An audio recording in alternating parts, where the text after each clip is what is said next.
Everything begins with a sentence that sounds like a door closing on every human illusion. Vanity of vanities, says the preacher. Vanity of vanities. All is vanity. In chapter 1 of Ecclesiastes, the book does not begin with a story of victory, a miracle, a battle, or a throne being established. It begins with a voice looking at the world with painful honesty. The speaker is introduced as the preacher, the son of David, king in Jerusalem. From the very first words, the atmosphere is serious. We are not standing in a battlefield or in the court of a prophet or before a crowd waiting for a parable. We are standing inside the mind of a man who has looked at life, labor, time, death, memory, and human ambition, and has reached a conclusion that shakes the soul. He asks a question that hangs over the entire book. What does a man gain from all his labor at which he toils under the sun? The question is not casual. It is not the question of a lazy man who never worked or a bitter man who never saw success. It is the question of someone who has observed human life from the heights of wisdom, power, and experience. People work, they build, they plan, they rise early. They chase profit, reputation, pleasure, stability, and permanence, but the preacher looks beyond the movement and asks what remains when all of it is weighed against time. Then the camera of the book pulls back. One generation passes away, and another generation comes. The earth remains, but human lives move across it like shadows. A father works, a son inherits, a city changes hands, names are carved and then forgotten.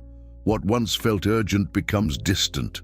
What once seemed permanent becomes part of the dust of history.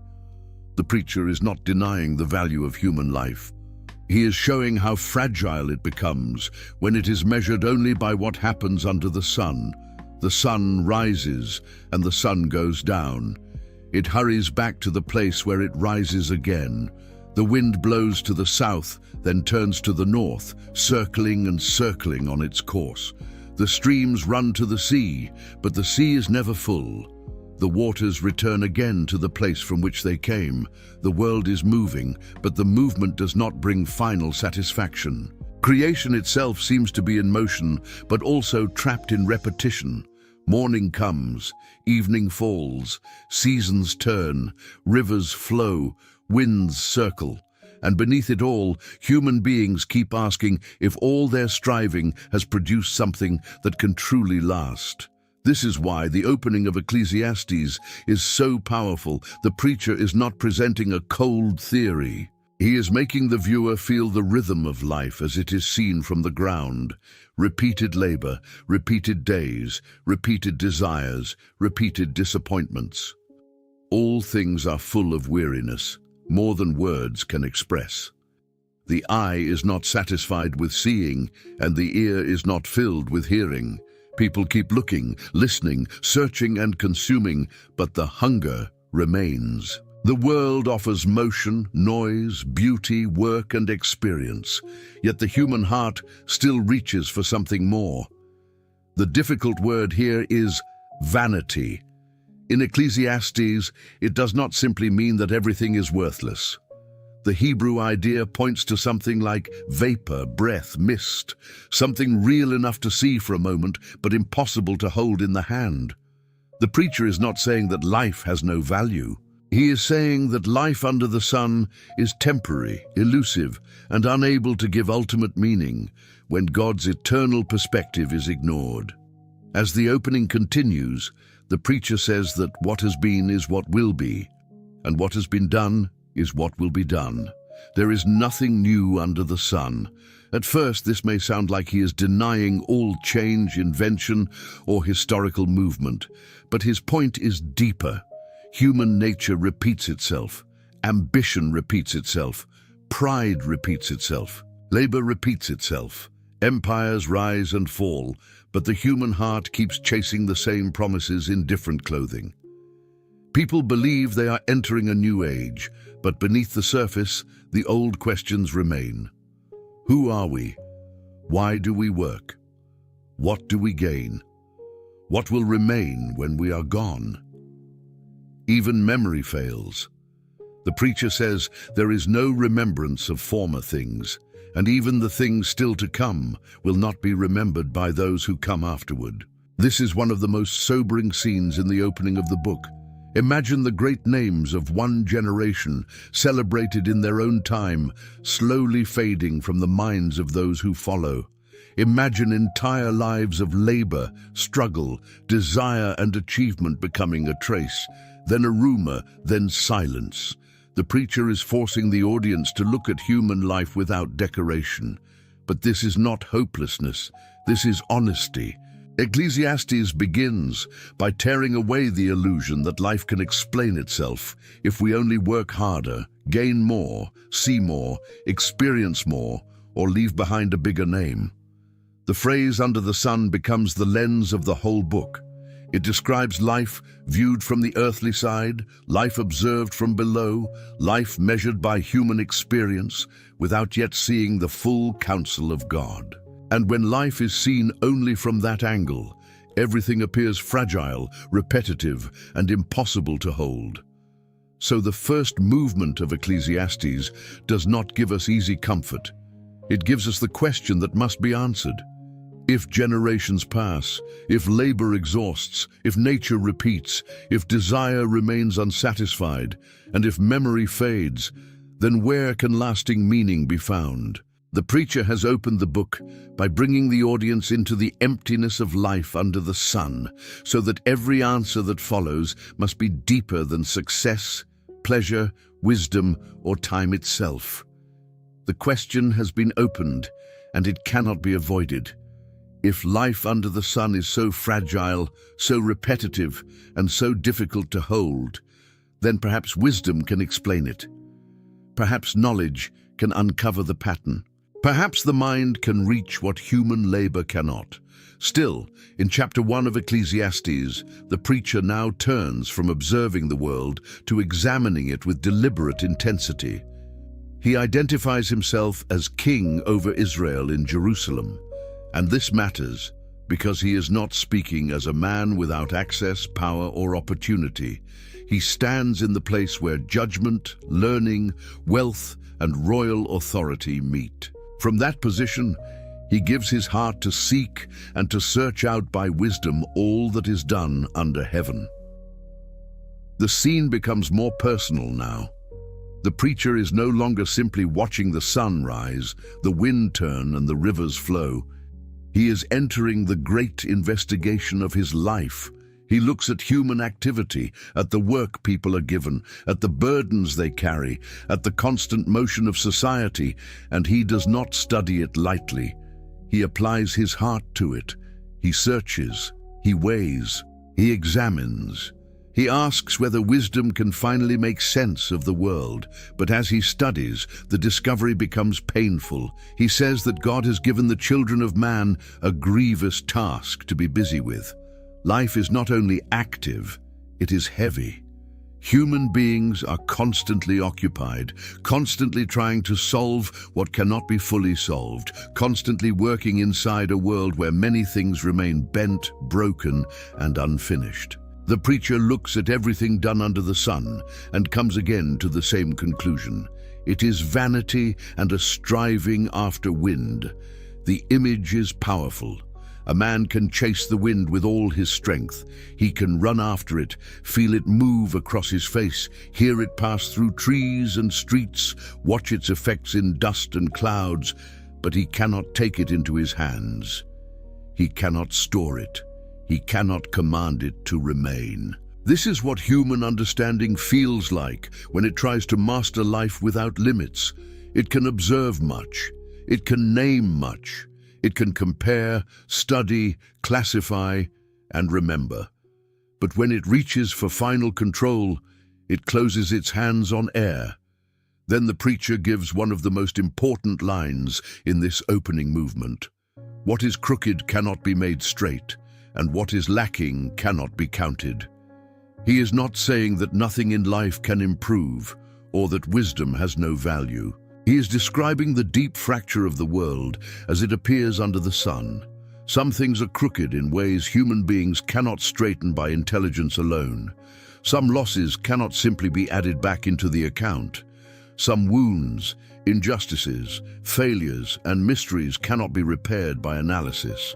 This is one of the difficult truths of Ecclesiastes.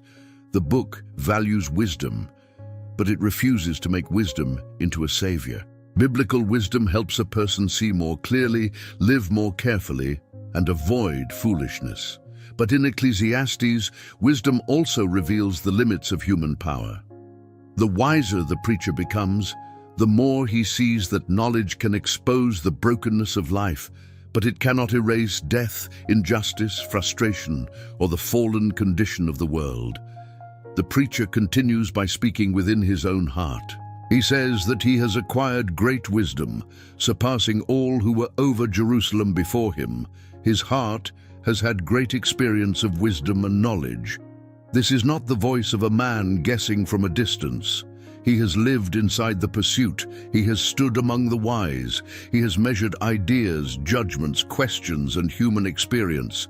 He knows what wisdom can do, and he knows what it cannot do.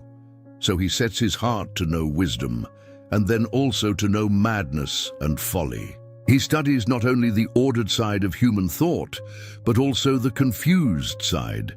He observes wisdom and foolishness, discipline and disorder, clear thinking and reckless living. And after exploring both, he reaches the same sober conclusion.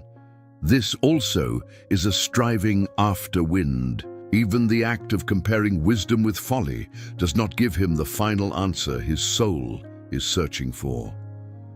Then comes the closing sentence of this section, and it lands with weight. In much wisdom is much vexation, and he who increases knowledge increases sorrow. This does not mean that ignorance is better. The Bible does not praise foolishness. But Ecclesiastes is honest about the burden of seeing clearly. The more a person understands the world, the more they notice its contradictions. The more they see, the harder it becomes to pretend that everything is simple. Wisdom opens the eyes, but open eyes also see grief, injustice, mortality, and the limits of every human solution. This is why Ecclesiastes feels so different from shallow optimism. It does not say, think more and everything will be fine. It does not say, learn more and you will control your future. It takes the viewer into the mind of a king, a thinker, a searcher, and shows that even the highest human wisdom reaches a wall. The preacher can diagnose the sickness of life under the sun, but he cannot heal it by knowledge alone. And that is the necessary movement of the book. Before Ecclesiastes tests pleasure, wealth, labor, time, and success, it first tests the mind. It asks whether wisdom itself can carry the weight of meaning. And the answer is sobering. Wisdom is better than foolishness, but wisdom without eternal perspective still leaves the soul standing before mysteries it cannot master. After wisdom has opened his eyes but failed to heal the burden of life, the preacher turns to another road. If the mind cannot give final meaning, perhaps the heart can find it in pleasure. Perhaps joy, beauty, accomplishment, and abundance can quiet the emptiness under the sun. In chapter 2 of Ecclesiastes, the experiment becomes visible.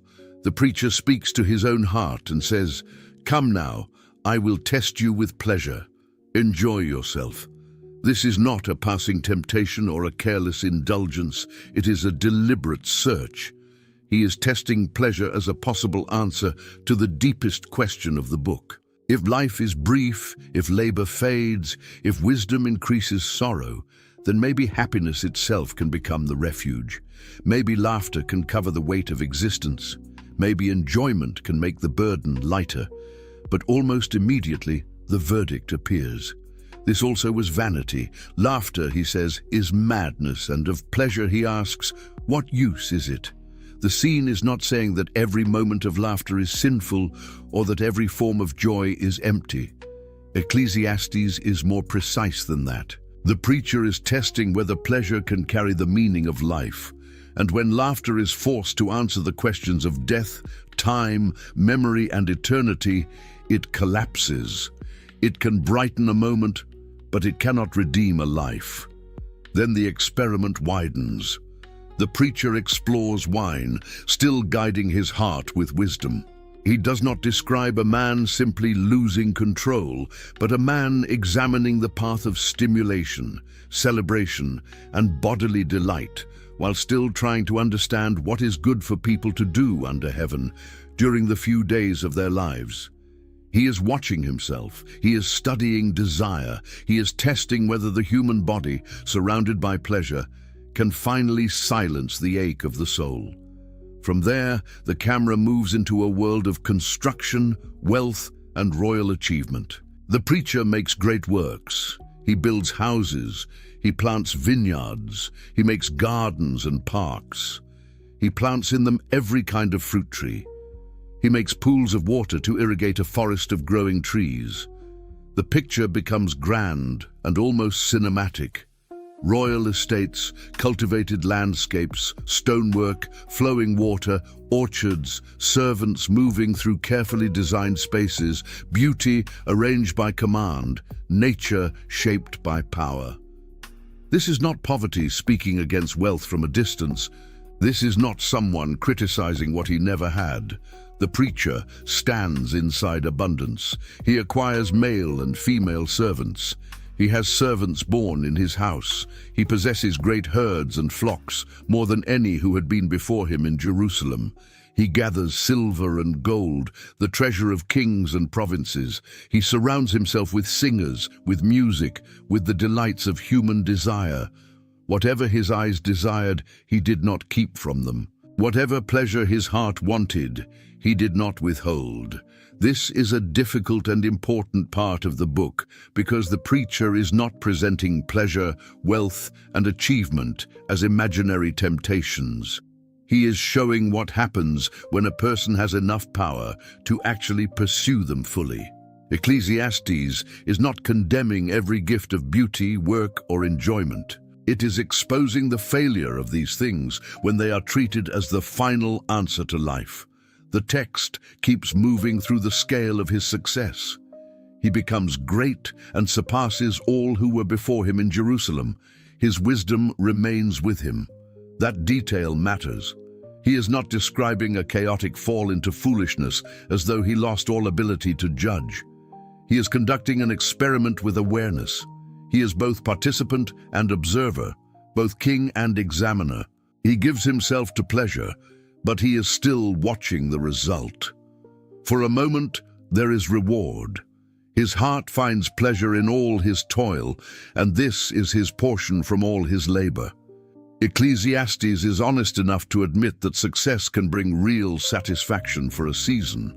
The gardens are real. The houses are real. The music is real. The wealth is real. The delight is real. The preacher is not pretending that earthly pleasures have no taste, no color, no beauty, no emotional power. He is saying that even when they are real, they are not ultimate. Then comes the turning point. He considers all that his hands had done and the toil he had spent in doing it. The camera stops moving through the palaces and gardens and turns back to the man standing in the middle of everything he built. He looks at the houses, the vineyards, the pools, the servants, the livestock, the silver, the gold, the music, the pleasures, the achievements. He sees a life full of everything people imagine would finally satisfy them. And after looking at it all, he says, "Behold, all was vanity and a striving after wind, and there was nothing to be gained under the sun." The shock of this moment is that the experiment did not fail because he lacked opportunity. It failed because pleasure, success, and wealth were never designed to answer eternal questions. They can decorate life, but they cannot conquer death. They can fill rooms, but they cannot fill the human heart with lasting meaning. They can make a man admired, comfortable, entertained, and powerful, but they cannot give him something permanent to hold when time begins to strip everything away. This is why Ecclesiastes speaks so directly to every generation. The world keeps changing the names of the treasures, but the pursuit remains the same. People still chase laughter to escape sorrow, entertainment to escape silence, possessions to escape insecurity, accomplishments to escape insignificance, and status to escape being forgotten. But the preacher has already walked that road to the end.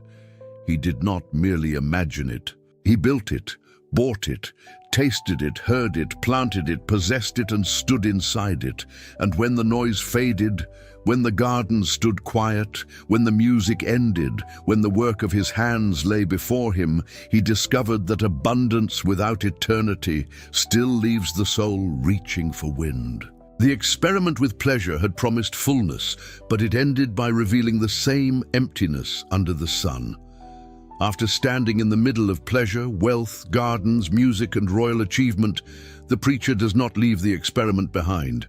He looks at it again from another angle. If pleasure cannot satisfy the soul, perhaps wisdom still has some advantage. If success fades, perhaps a wise life can at least stand above foolishness. Still in chapter 2 of Ecclesiastes, the preacher turns to consider wisdom, madness, and folly. He is not beginning a new search from the beginning. He is comparing what he has already seen. He looks at the wise person and the fool, at disciplined judgment and reckless living, at a life guided by understanding and a life driven by blindness. And at first his conclusion is clear. Wisdom is better than folly, just as light is better than darkness. The image is simple but powerful. The wise person walks with eyes in his head. He sees where he is going. He can recognize danger, measure decisions, avoid some traps, and understand consequences. The fool walks in darkness. He stumbles through life without discernment, unable to see the path clearly. Ecclesiastes is not saying wisdom has no value. The preacher knows that wisdom is better. A wise life can avoid unnecessary ruin. A wise person can see what foolishness refuses to see. But then the thought becomes heavier. The same event happens to them all. The wise man dies, and the fool dies. The one who saw clearly and the one who wandered blindly both come to the same end under the sun. This is the wound that wisdom cannot close. Wisdom can guide a man through the road, but it cannot prevent the road from ending. It can help him live better, but it cannot make him permanent. The preacher speaks within his own heart again. If what happens to the fool will also happen to me, why have I been so very wise? The question is not an attack against wisdom itself. It is the cry of a man facing death's power to level human distinctions. The wise may be honored for a time. The fool may be mocked for a time. But after enough years pass, both are swallowed by silence. In the days to come, there will be no lasting remembrance of the wise any more than of the fool. Both are forgotten. Both die. The difficult point here is that Ecclesiastes is not teaching that wisdom and foolishness are morally equal. The Bible consistently honors wisdom and warns against folly, but the preacher is looking at life under the sun and asking whether wisdom, by itself, can give final victory over death.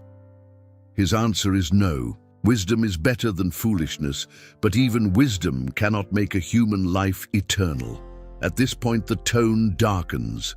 The preacher says he hated life because what is done under the sun was grievous to him.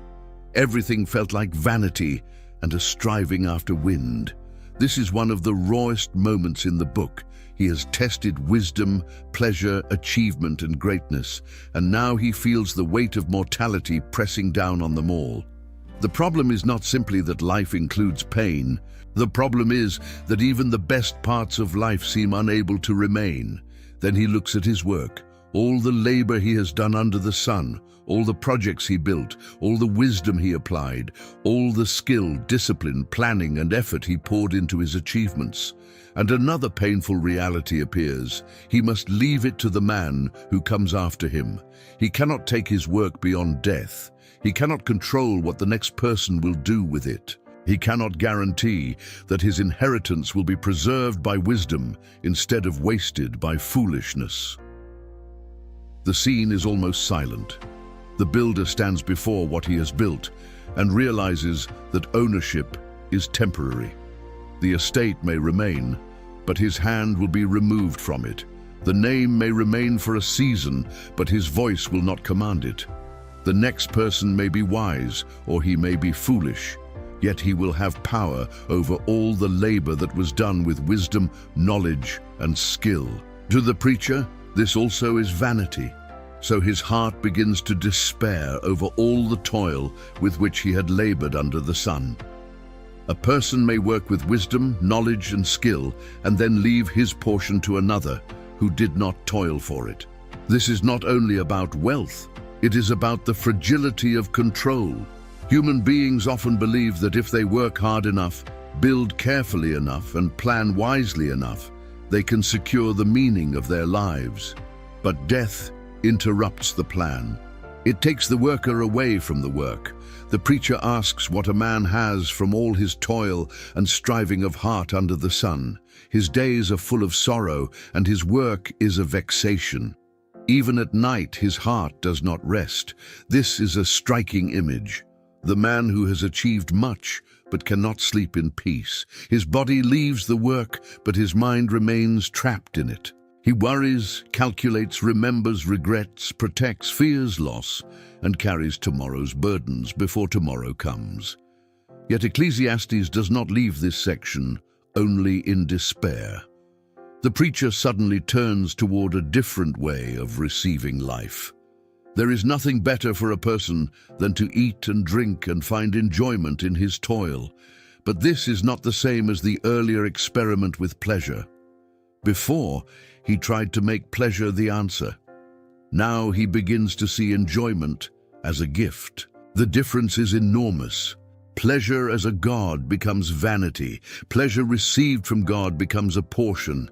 He says that this also is from the hand of God, for apart from him, who can eat or who can have enjoyment? The preacher is beginning to lift the viewer's eyes beyond life, under the sun alone. The good things of life are not strong enough to become ultimate meaning, but they are not meaningless when received from the Creator. Food, drink, work, and simple enjoyment become different when they are no longer forced to carry eternity, but accepted as gifts within God's world. The section ends by showing a moral order that belongs to God. To the one who pleases him, God gives wisdom, knowledge, and joy. But to the sinner he gives the task of gathering and collecting, only to give to the one who pleases God. Even here, the preacher still calls it vanity and striving after wind, because from the human side, life remains mysterious and difficult to control. But a door has opened. The book has not solved every question, but it has shown that the answer cannot be found by turning good things into ultimate things. Wisdom is better than folly. Work is better than laziness. Enjoyment is better than despair. But death makes earthly greatness fragile, and inheritance makes human control temporary. Ecclesiastes is teaching the viewer to hold life differently, not as something to master, worship, or possess forever, but as something to receive from the hand of God, while remembering that nothing under the sun can become God. After the preacher has shown that wisdom, labor, pleasure, and achievement cannot escape death, the book now lifts the viewer into a wider vision. Human life is not only made of choices, ambitions, and work. It also moves inside seasons that no person can fully command. In chapter 3 of Ecclesiastes, the preacher opens one of the most famous passages in the book. For everything there is a season and a time for every matter under heaven. The words move like the rhythm of life itself. A time to be born and a time to die. A time to plant and a time to pluck up what is planted.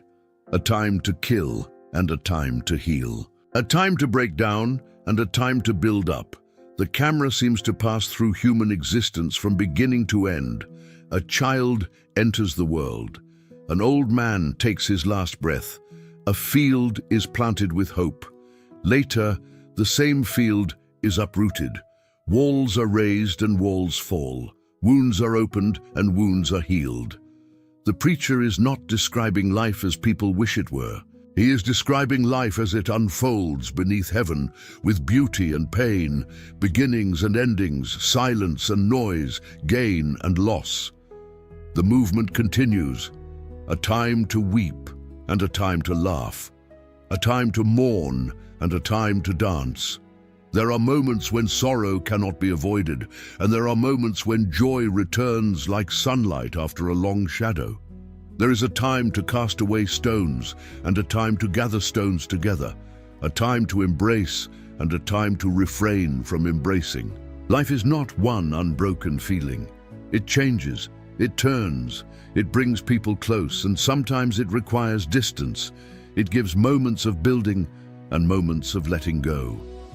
Then the preacher speaks of searching and losing, keeping and casting away, tearing and sowing, silence and speech, love and hate, war and peace. These are not random fragments, they are the realities that form the human story. People spend their lives trying to choose the right moment, protect what they love, speak when words are needed, remain silent when words would wound, hold on when something is worth keeping, and release what can no longer be carried. But after listing the seasons of life, the preacher returns to the question that has been echoing since the beginning. What gain has the worker from his toil?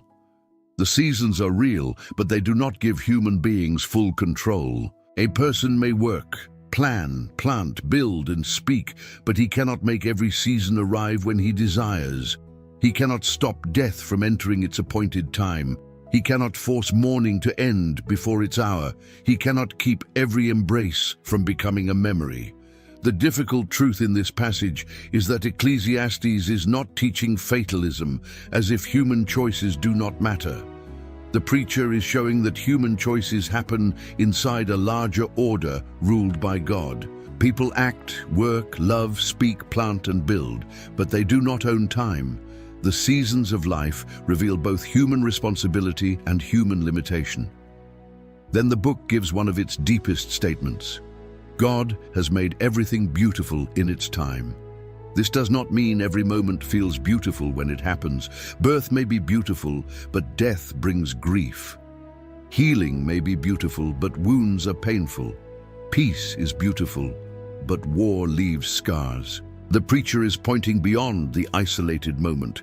He is saying that time belongs to God, and God sees the whole pattern when human beings can only see fragments. The text goes even deeper.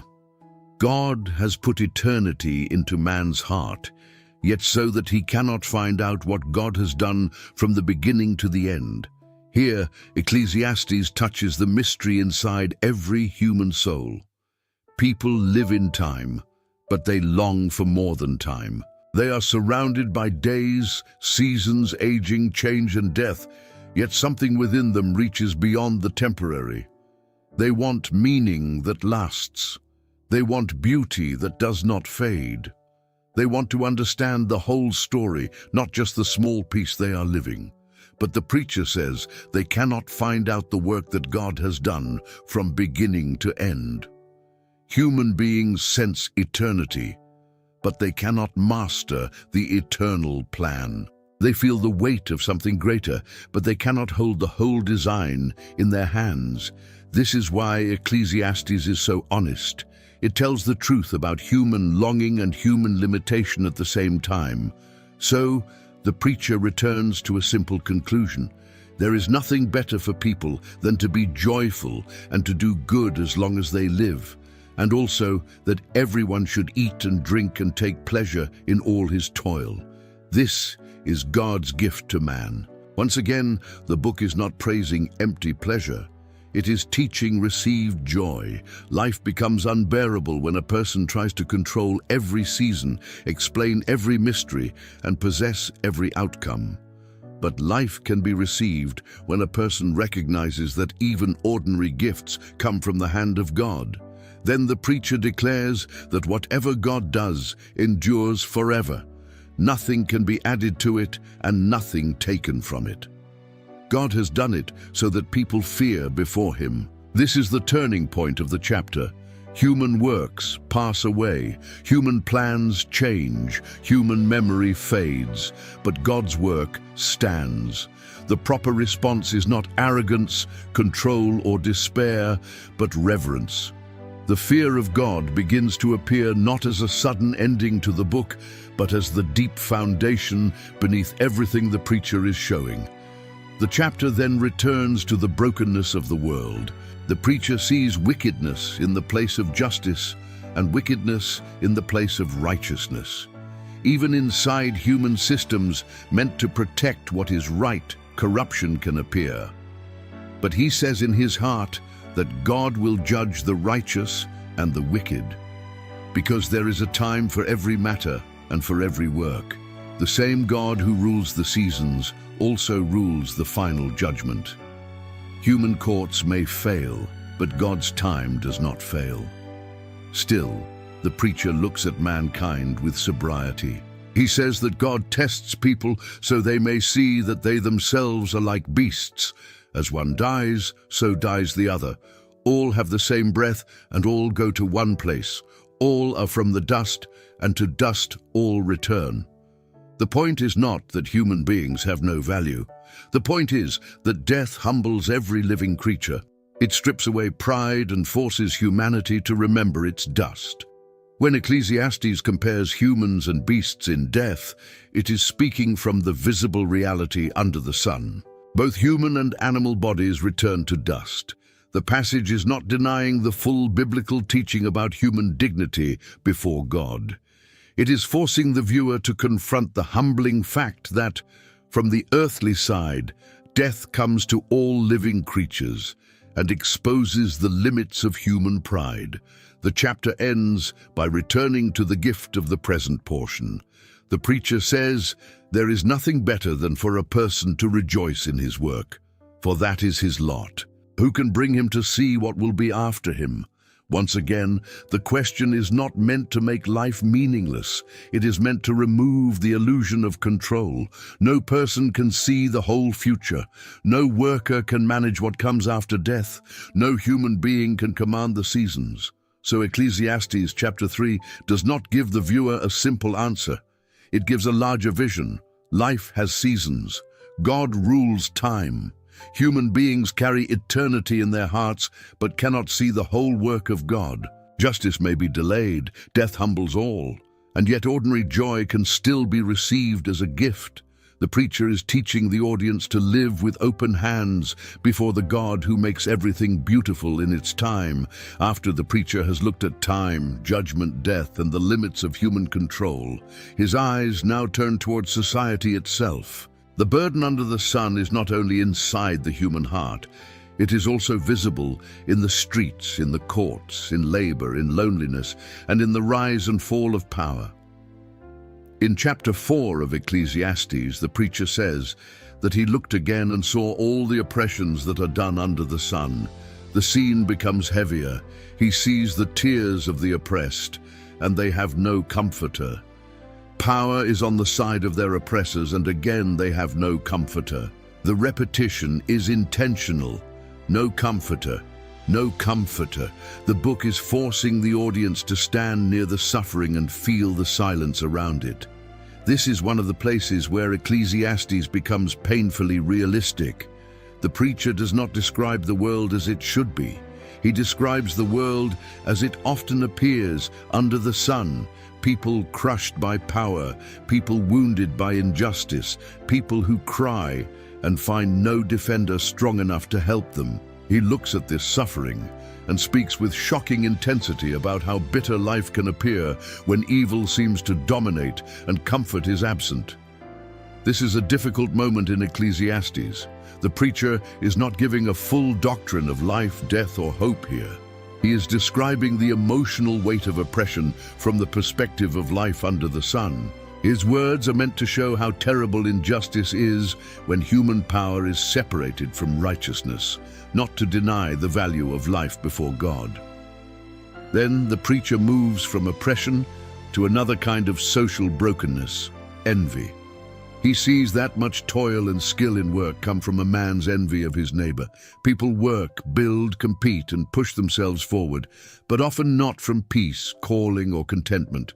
They work because someone else has more, someone else is admired, someone else has a name, a house, a position, a possession, or a visible success that awakens comparison.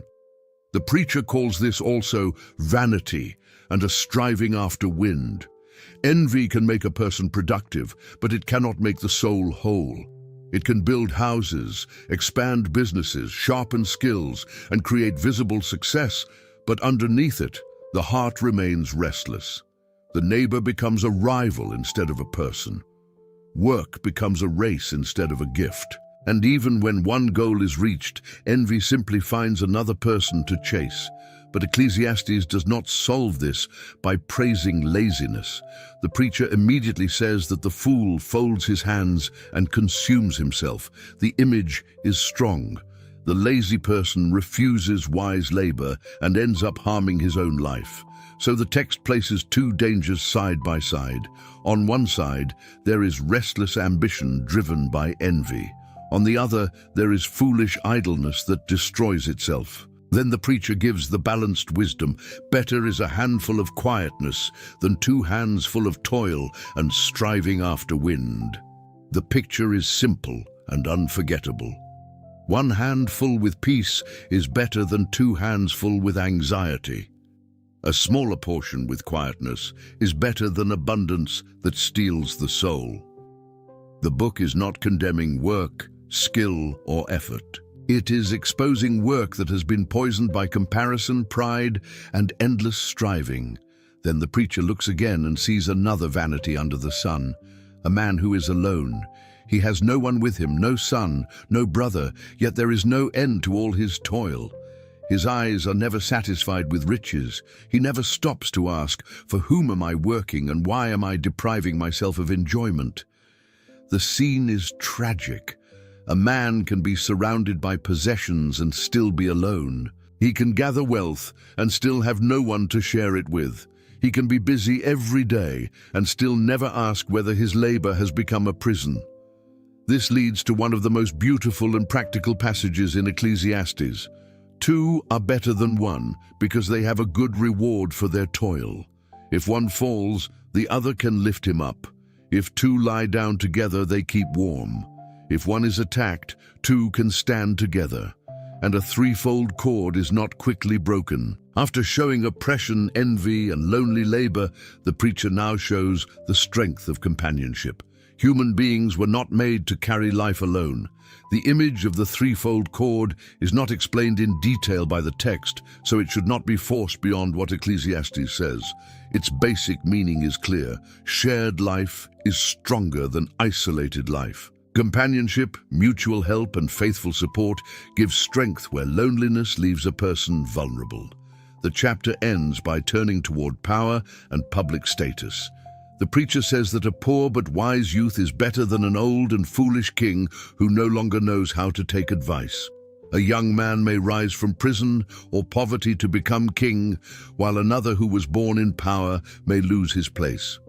The crowds may follow the new ruler with excitement, but even this does not last. Those who come later will not rejoice in him. Political greatness rises, shines for a moment, and is then replaced. This final movement completes the social picture of chapter 4. The oppressed suffer without comfort. Workers compete through envy. The lonely labor without satisfaction. Rulers rise and fall. Crowds change their loyalties. Status is unstable. Power is temporary. Popularity fades. Under the sun, society itself carries the same mark of vanity that the preacher has already seen in pleasure, wisdom, labor, and time. Yet this chapter also gives wisdom for living inside the brokenness. It does not offer shallow answers. It shows that injustice is real, envy is exhausting, isolation is dangerous, and status is fragile. But it also teaches that quietness is better than restless striving, companionship is better than lonely accumulation, and wisdom is better than prideful power. Ecclesiastes is not detached from real life. It walks through the world as it is and teaches the viewer to see clearly without being deceived by what society praises. After exposing oppression, envy, loneliness, and the instability of human power, the preacher now leads the viewer into a different place. The scene moves away from the streets, the workplace, and the throne, and enters the house of God. In chapter 5 of Ecclesiastes, the preacher begins with a warning. Guard your steps when you go to the house of God. The words are careful and serious. Worship is not treated as a casual activity. The person who approaches God must pay attention to how he walks, how he listens, how he speaks, and how he responds. The preacher has already shown that pleasure can be vain, work can be vain, wealth can be vain, and power can be vain. Now he shows that even religion can become vain when a person stands before God without reverence. The first command is not to speak, but to draw near to listen.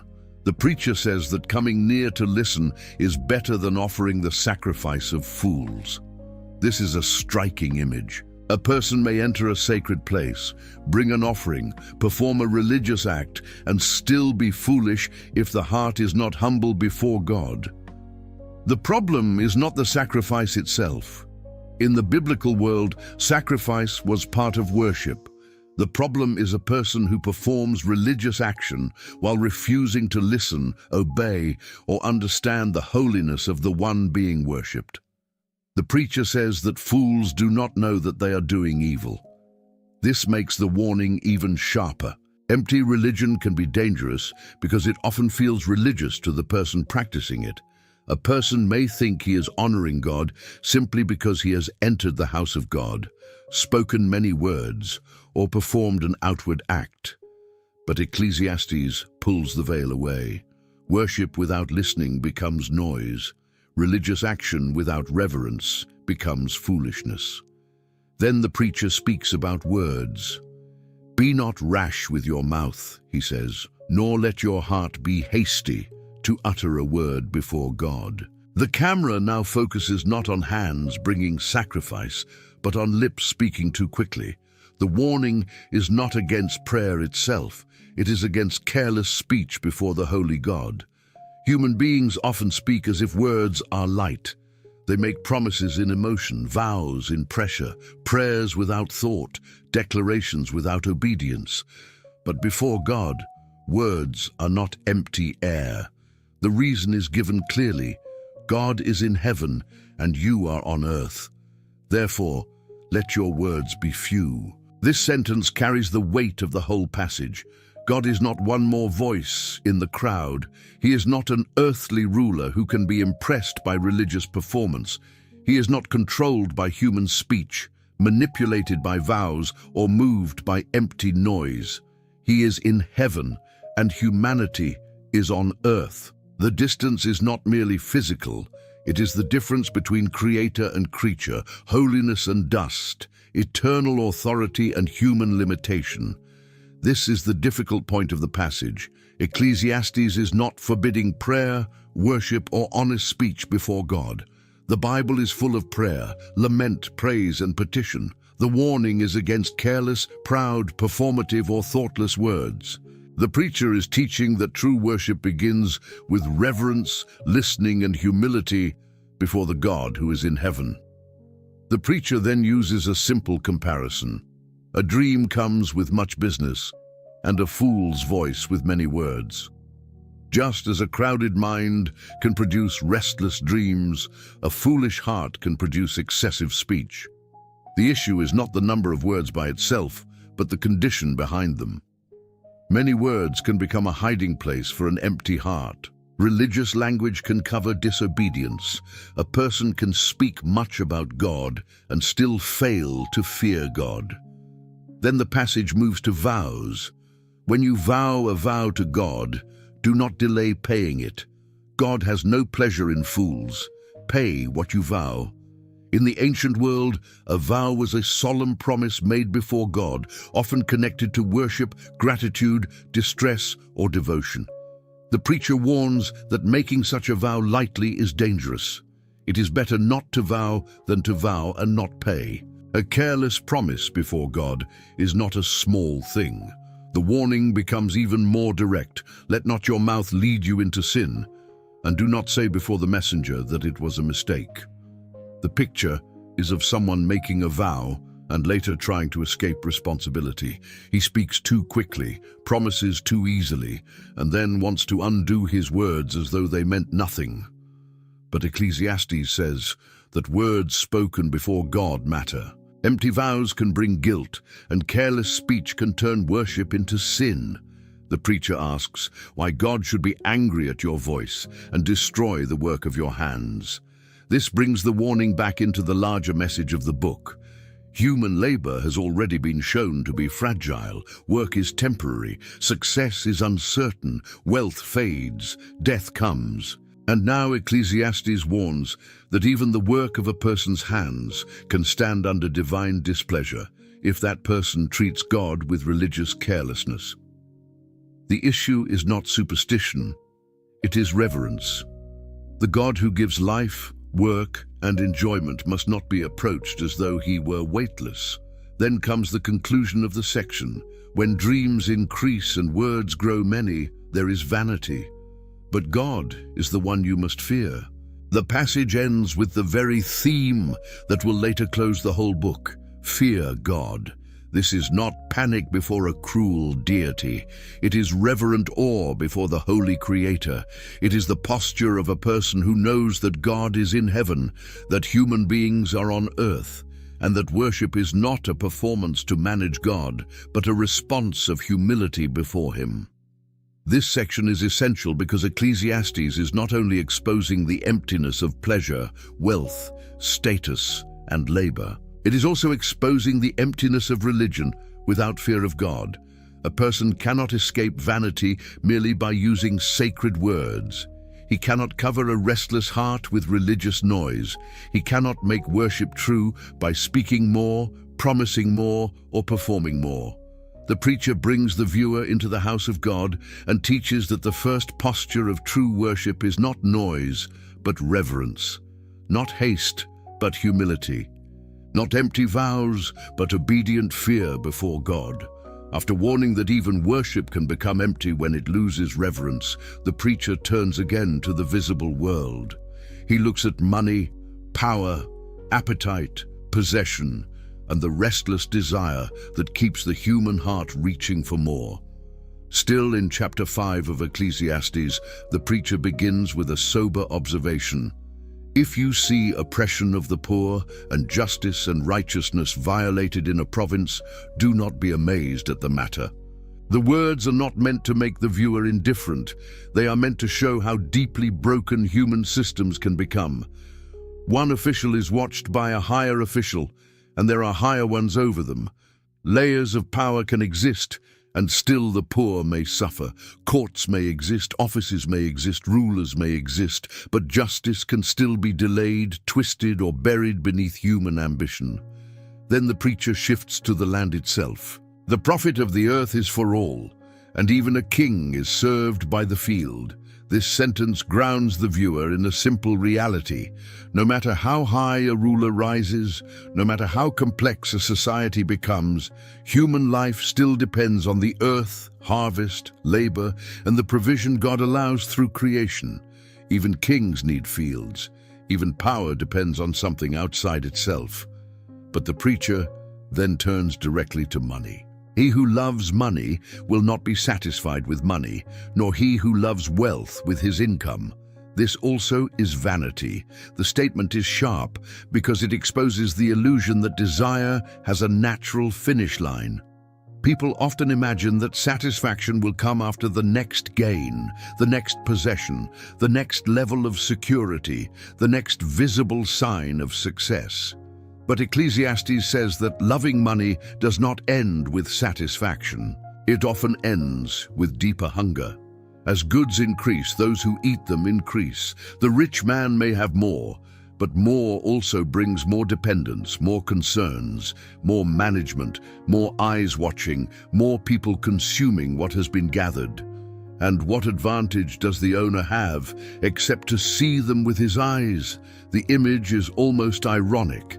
A man may collect abundance, but sometimes the only thing he truly does with it is look at it. Possession grows, but peace does not grow with it. The preacher contrasts this with the sleep of the laborer. Sweet is the sleep of a worker, whether he eats little or much. But the full stomach of the rich will not let him sleep. The picture is simple and visual. One man has little but rests, another has abundance but lies awake. Wealth can provide comfort, but it can also multiply anxiety.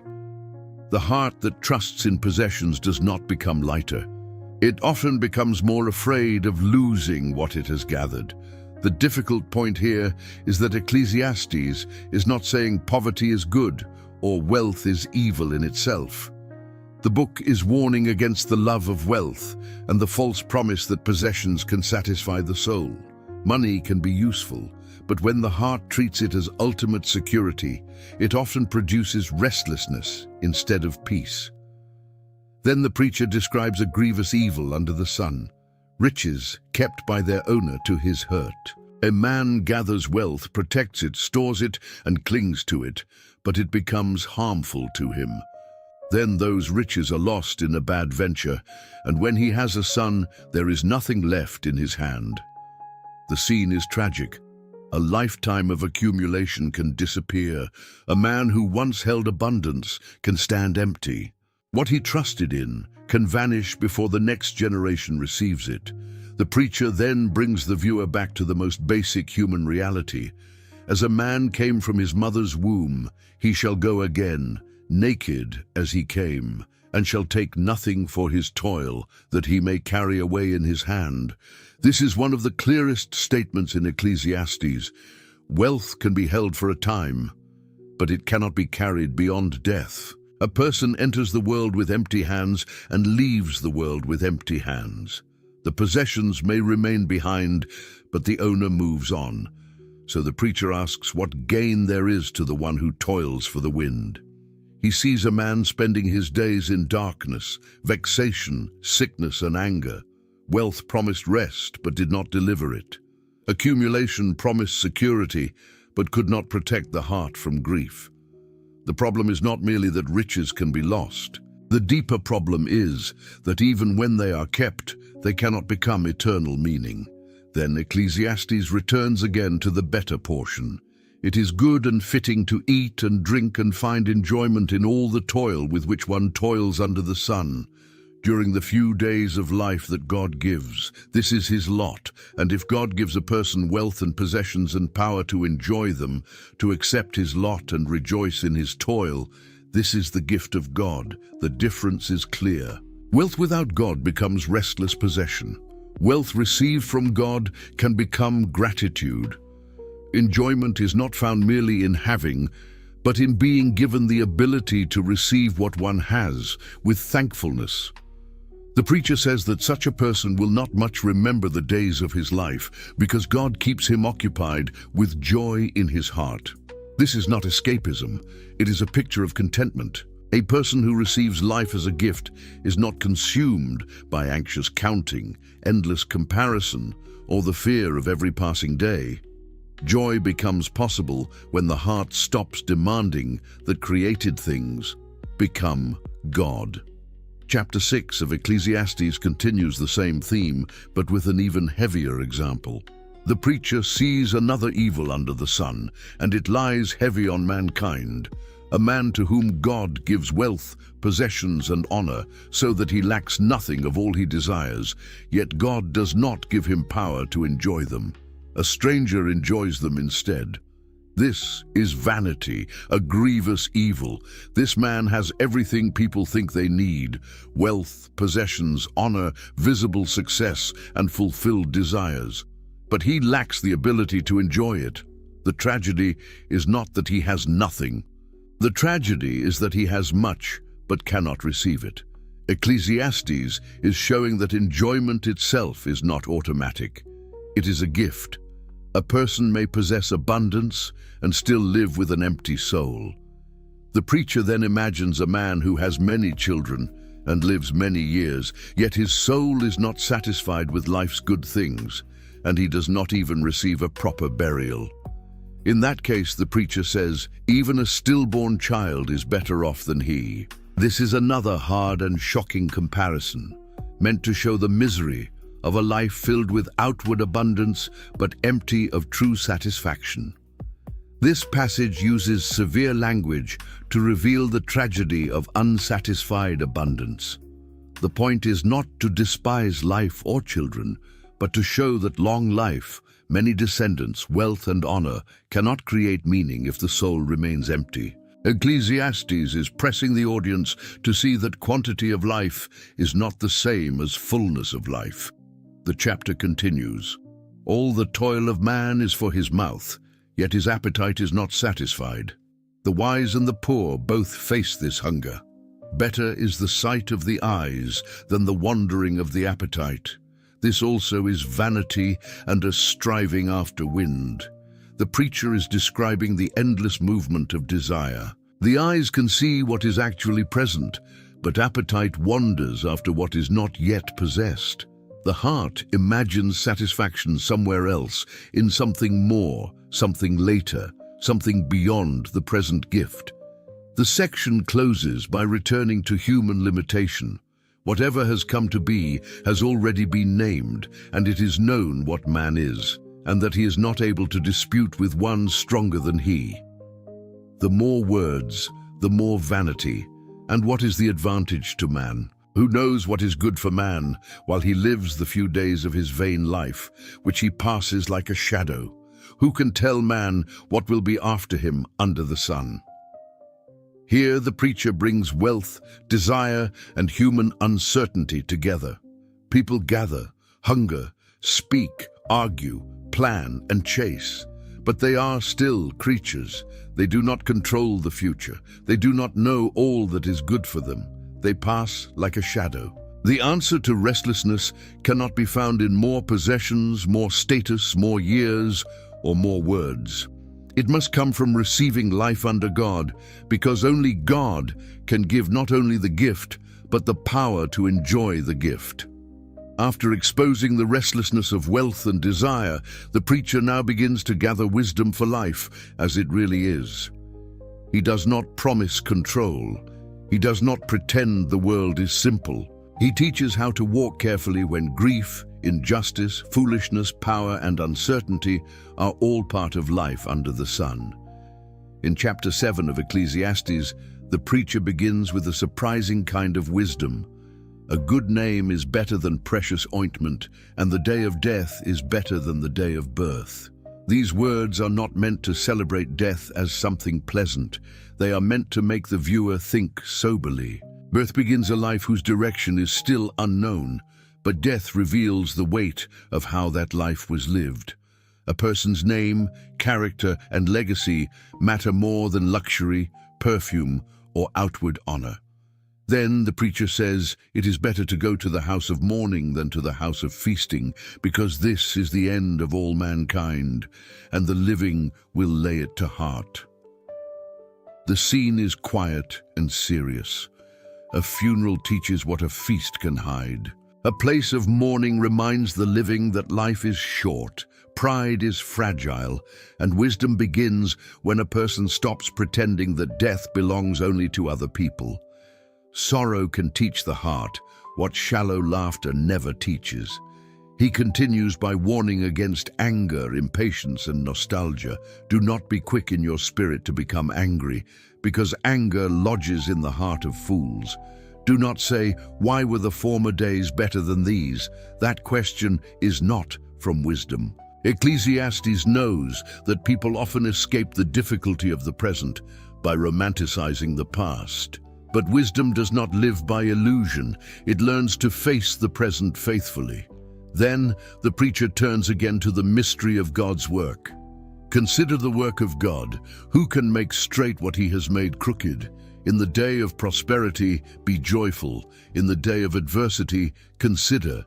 God has made the one as well as the other, so that man may not find out anything that will be after him. This is not a call to passivity. It is a call to humility. Human beings must receive prosperity without arrogance and adversity, without pretending to know the whole story. This is one of the difficult balances in Ecclesiastes. The book does not say that every painful event is easy to understand, nor does it tell people to ignore suffering. It teaches that both prosperity and adversity stand under God's rule, while human beings do not have full access to the future. Wisdom begins when we stop claiming more knowledge than God has given us. Still in chapter 7, the preacher faces moral complexity. He has seen the righteous perish in righteousness and the wicked prolong life in evil. This does not cancel God's justice, but it shows that life under the sun does not always unfold in the clean patterns people expect. The preacher warns against self-righteous extremism and foolish wickedness. He is not saying righteousness is bad. He is warning against arrogant religion that trusts in itself and reckless sin that destroys the life. Then he says that wisdom gives strength to the wise more than 10 rulers who are in a city. Yet there is not a righteous man on earth who does good and never sins. This brings the viewer back to humility. Wisdom is powerful, but no human being is morally perfect. The preacher even warns against listening too closely to every word people say, because the heart knows that it has also spoken harsh words against others. Ecclesiastes keeps stripping away pride, even religious pride, even intellectual pride. The preacher says he tested all this by wisdom, but wisdom was far from him. What has been is deep, very deep. Who can find it out? Here the book confesses again the limit of human searching. The wise man can see more than the fool, but even the wise man cannot reach the bottom of everything God has done. Life remains deeper than human explanation. Chapter 8 continues this movement by bringing wisdom into the world of authority. The preacher asks, who is like the wise, and who knows the interpretation of a thing? A man's wisdom makes his face shine. Then he counsels careful conduct before the king. Do not be hasty to leave his presence. Do not stand in an evil cause. The word of the king has power, and no one can say to him, "What are you doing?" In a world of rulers and authority, wisdom knows how to move carefully. But again, authority does not remove uncertainty. No man has power to retain the spirit or power over the day of death. There is no discharge from that war. Wickedness will not deliver those who are given to it. The preacher sees people ruling over others to their hurt. He sees the wicked buried with honor, even after they came and went from the holy place. He sees justice delayed, and because the sentence against evil is not executed quickly, the hearts of people are set to do evil. Yet he does not conclude that evil wins. He says that it will be well with those who fear God, because they fear before him. But it will not be well with the wicked. This is the moral center holding the chapter together. Ecclesiastes admits that judgment may seem delayed and life may appear confusing, but it does not erase the fear of God. The righteous may suffer, the wicked may prosper for a time, but God remains the final reality. In chapter 9, the preacher returns to death. The righteous and the wise and their deeds are in the hand of God, but the same event happens to all. The righteous and the wicked, the good and the evil, the clean and the unclean, the one who sacrifices and the one who does not sacrifice, all face death. This is what makes life under the sun so humbling. Death comes to every house, every name, every class, every reputation. But the preacher does not call the living to despair. He says the living know that they will die, but the dead know nothing, and they have no more reward under the sun. So he calls the living to receive their portion. Go, eat your bread with joy, and drink your wine with a merry heart, for God has already approved what you do. Let your garments be always white. Let oil not be lacking on your head. Enjoy life with the wife whom you love, all the days of your vain life that God has given you under the sun.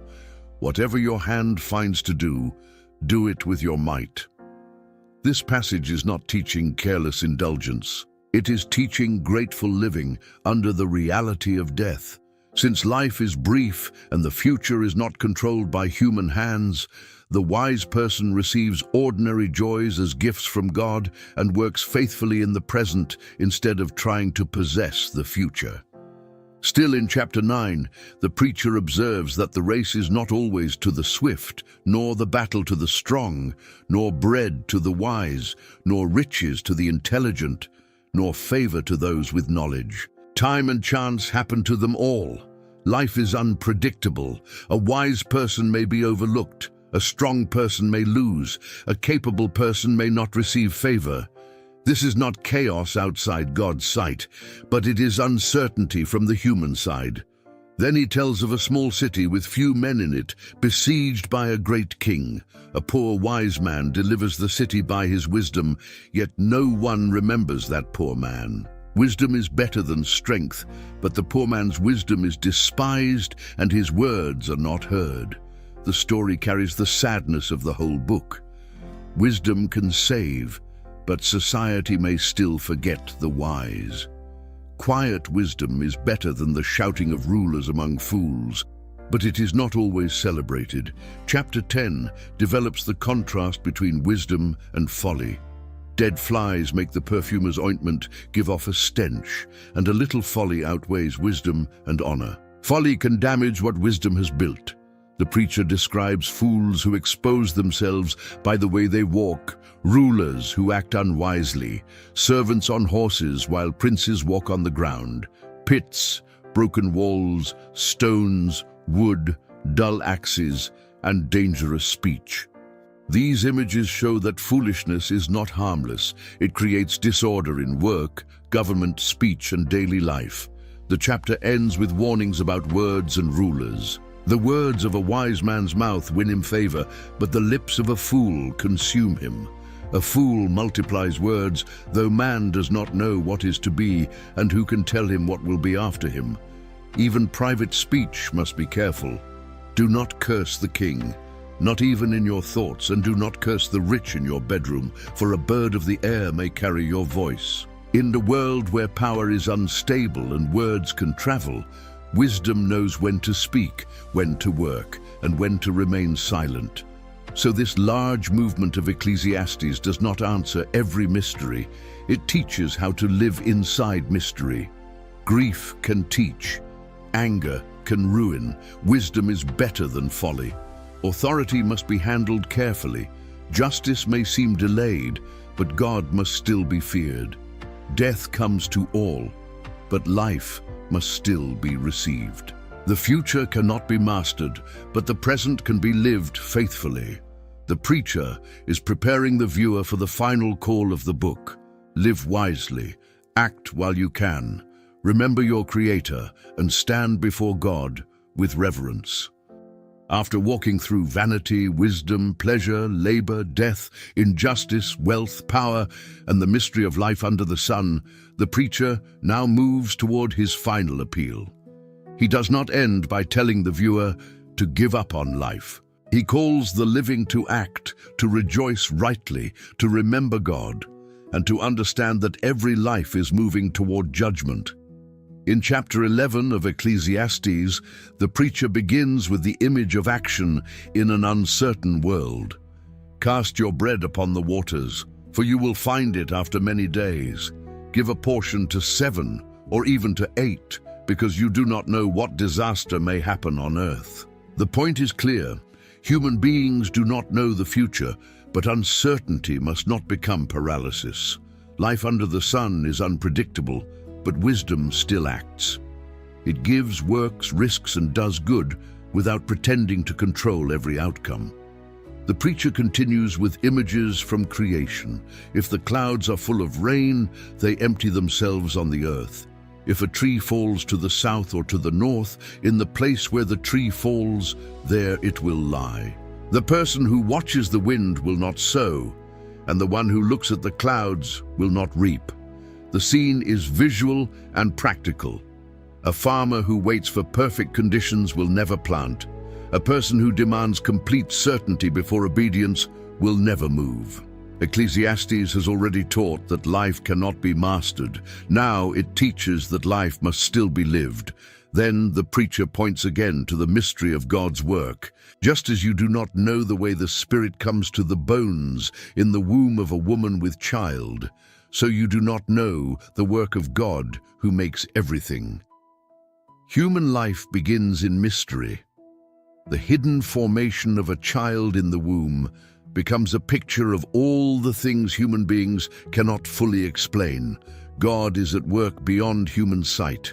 Therefore sow your seed in the morning, and in the evening do not withhold your hand. You do not know which will prosper, this or that, or whether both alike will be good. The difficult balance here is important. Ecclesiastes is not teaching that people can control results by working harder. It is teaching faithful action without false control. Because the future belongs to God, the wise person does not become passive. He works, gives, plants, and acts with humility, knowing that the outcome is in God's hands.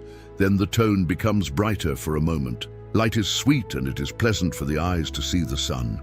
If a person lives many years, let him rejoice in them all. But the preacher immediately adds that he must remember that the days of darkness will be many. All that comes is vanity. This is the sober joy of Ecclesiastes. The book does not deny the sweetness of life. It does not forbid gladness. It simply refuses to let joy become foolishness. Rejoice, but remember. Enjoy the light, but do not forget the darkness. Receive life, but do not pretend life is endless. The preacher speaks directly to the young. Rejoice, young man, in your youth, and let your heart cheer you in the days of your youth. Walk in the ways of your heart and the sight of your eyes. At first, this sounds almost unrestricted, but then the sentence turns. Know that for all these things, God will bring you into judgment. Youth is not condemned. Joy is not condemned. Energy, desire, and the beauty of early life are not treated as evil. But they must be lived before God. The freedom of youth is real, but it is not free from accountability. So the preacher says to remove vexation from the heart and put away pain from the body, because youth and the dawn of life are vanity. Youth is beautiful, but brief. Strength feels permanent when it is present, but it passes like morning light. The young person thinks time is abundant, but Ecclesiastes pulls back the curtain and shows that even youth is vapor. It is real, but it cannot be held forever. Chapter 12 of Ecclesiastes opens with one of the most important commands in the entire book. Remember also your Creator in the days of your youth. The command comes before the difficult days arrive, before the years draw near when a person says, I have no pleasure in them. The preacher now looks at aging with poetic seriousness. The sun, the light, the moon, and the stars grow dark. The clouds return after the rain. The keepers of the house tremble. The strong men are bent. The grinders cease because they are few. Those who look through the windows are dimmed. The imagery is delicate and powerful. The body weakens, strength bends, vision fades, daily rhythms slow. Doors are shut in the street. The sound of grinding becomes low. A person rises at the sound of a bird, and the daughters of song are brought low. Fear of heights and terrors in the way appear.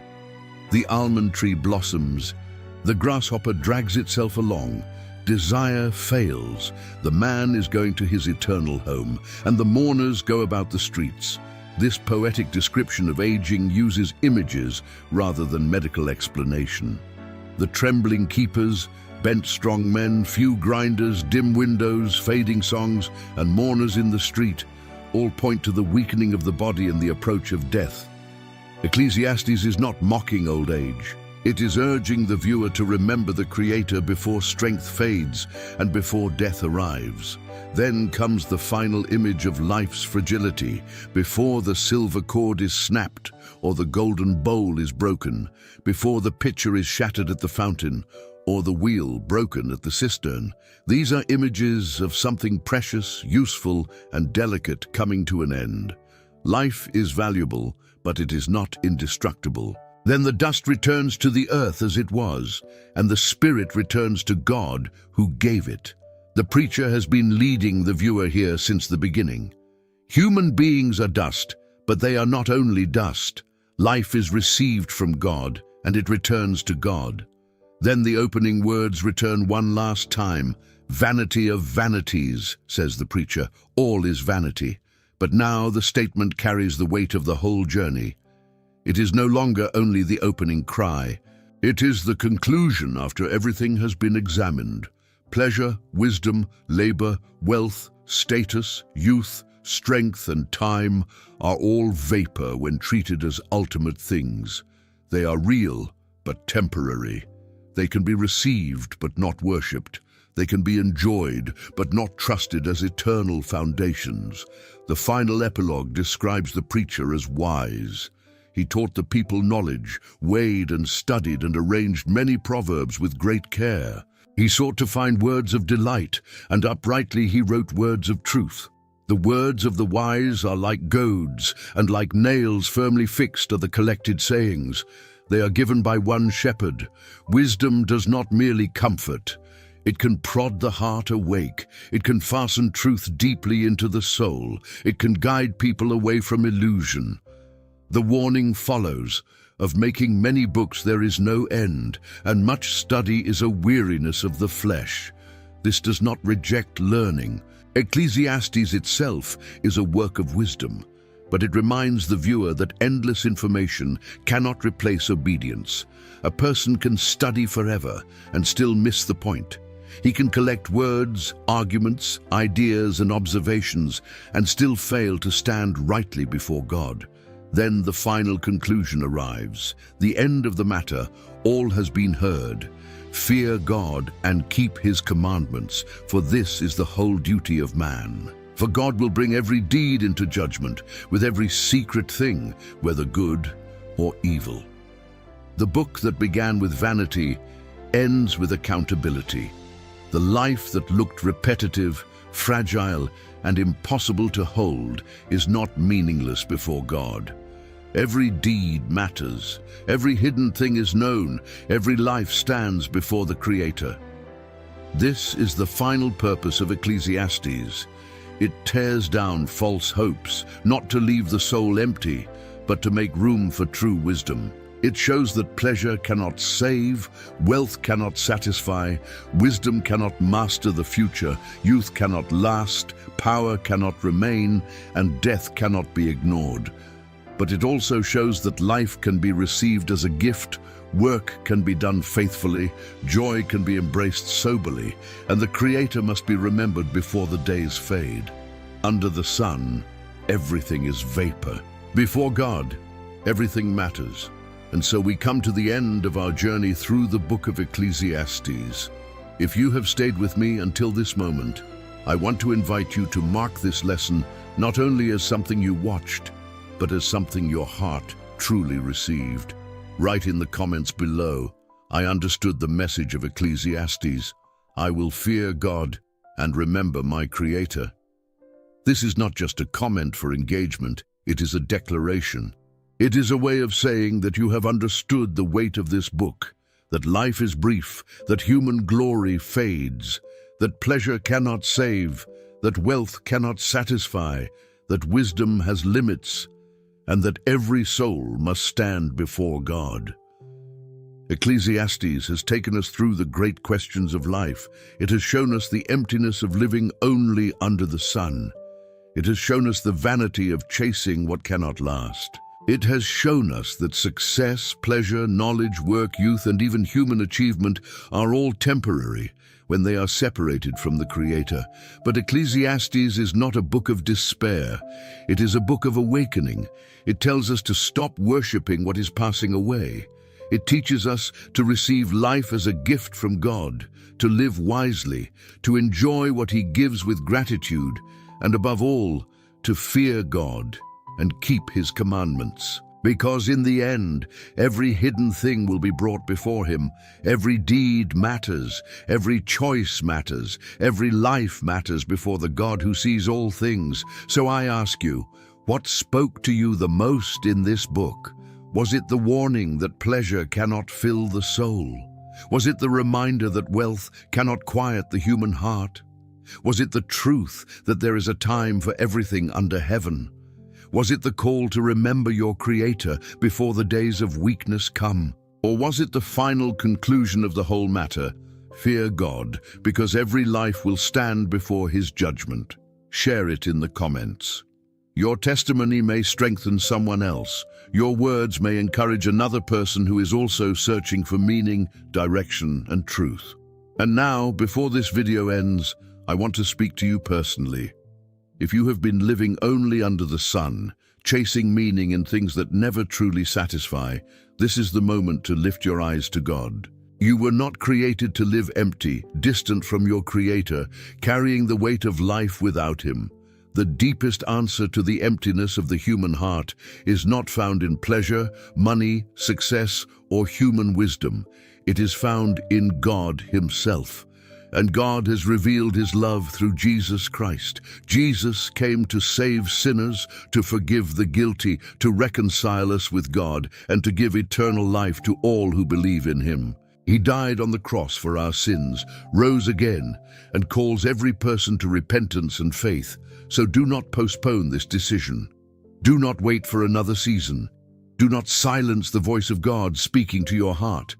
If you want to surrender your life to Jesus, pray with sincerity.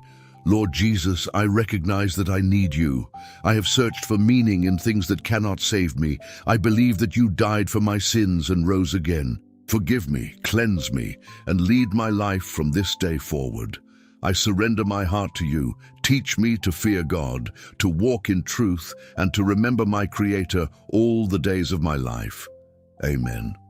If you prayed that with sincerity, write in the comments, I surrender my life to Jesus. Not as an empty phrase, but as a testimony that today you understood the message. Life is too brief to live far from God, and eternity is too serious to ignore His call. May the Lord bless you, guard your heart, give you wisdom, and teach you to live every day in the fear of God.